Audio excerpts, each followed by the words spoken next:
Walk into any pharmacy today and you will find entire aisles dedicated to face wash alone.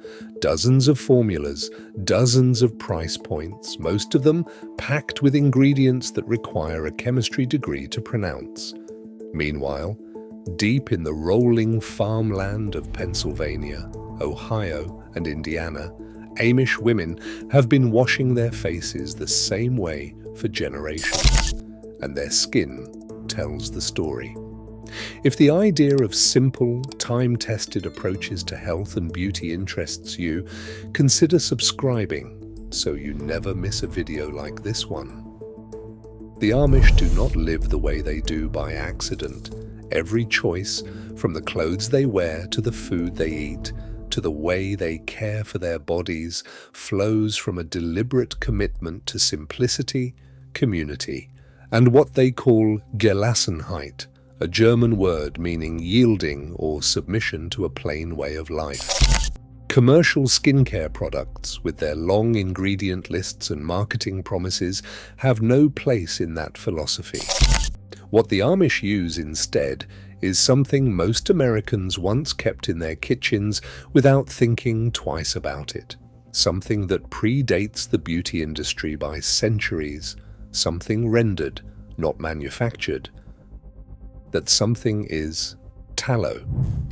Tallow is beef fat, specifically the fat rendered from around the kidneys and internal organs of cattle, a portion called suet.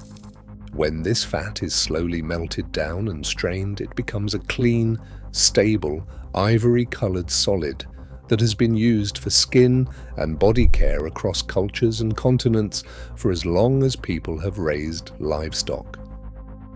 In Amish households, nothing from an animal goes to waste. The same cattle that provide milk, leather, and labor also provide the raw material for a face-washing routine that has quietly persisted while the rest of the country moved on to synthetic alternatives. Amish families typically render their own tallow at home. The process is straightforward.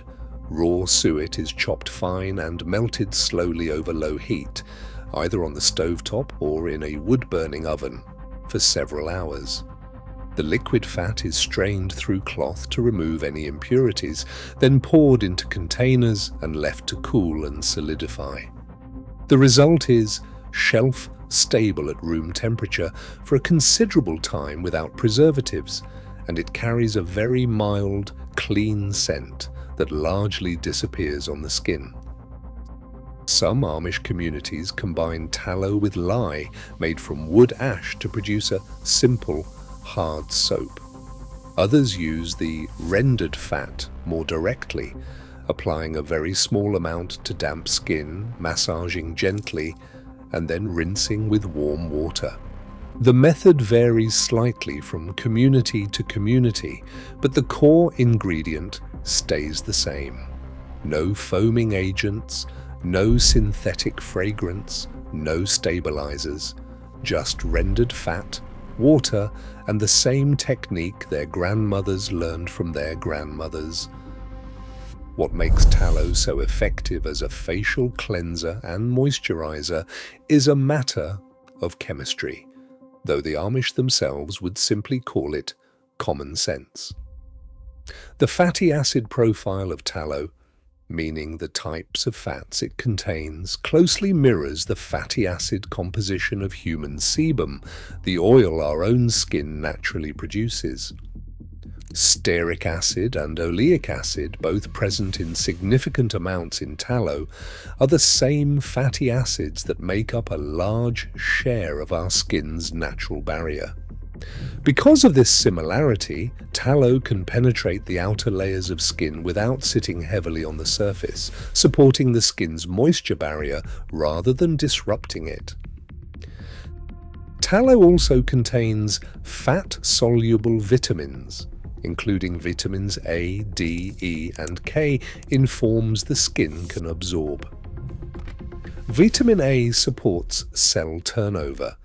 Vitamin E is widely recognized as protective against oxidative stress on the skin. These are not trace amounts added by a formulator, but naturally occurring compounds present because the animal that produced the fat was able to access pasture and sunlight. Grass-fed tallow, in particular, tends to carry a richer nutrient content than tallow from grain-fed animals, and the Amish, who raise their own livestock on open land, have always worked with the grass-fed variety. For Americans over 50, this matters in a very specific way. As skin ages, its ability to produce sebum naturally decreases. The skin becomes drier, more prone to irritation, and more sensitive to the stripping effects of harsh, detergent-based cleansers.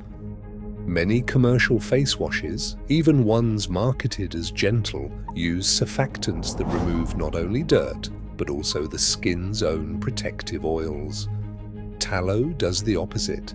It cleanses by dissolving oil-based impurities through the principle that like dissolves like, while simultaneously providing the kind of fatty nourishment that aging skin has a harder time producing on its own. The Amish skincare routine is not complicated. Warm water to open the pores, a small amount of tallow softened between the fingers, gentle circular motions across the face and neck, a rinse with clean water, no toner, no serum, no 10-step follow-up. This simplicity is not a limitation. It is the point.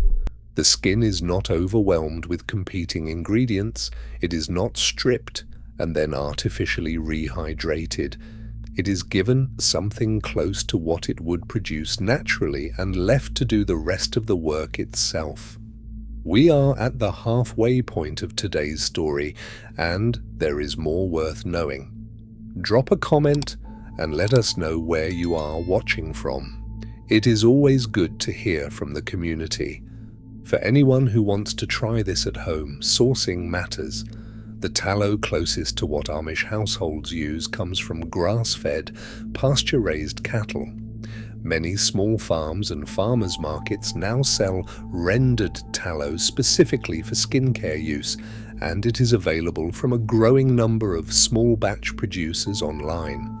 A small glass jar will last a long time because only a very small amount is needed per use. A piece the size of a pea, warmed between the palms, is typically enough for the full face. The skin's response tends to be gradual rather than immediate. In the first week or two, skin that has been accustomed to commercial products may go through a brief adjustment period as it recalibrates its own oil production. Amish women who have used tallow their entire lives have never experienced this adjustment because their skin has never been trained to depend on synthetic formulas. For those coming from a background of conventional skincare, patience in the early weeks tends to pay off. There is something worth sitting with in all of this.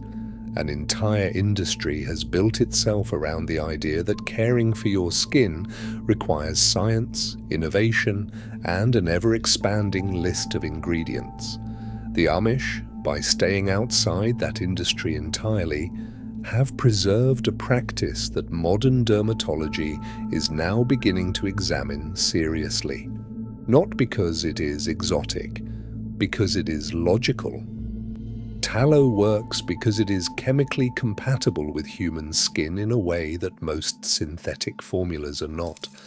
The Amish did not know this in biochemical terms. They knew it because their mothers had clear skin, and their mothers' mothers had clear skin, and the cattle were always there, and the rendering pot was always on the stove. Knowledge passed down through practice rather than research carries its own kind of authority. Sometimes the oldest answer in the room turns out to be the best one.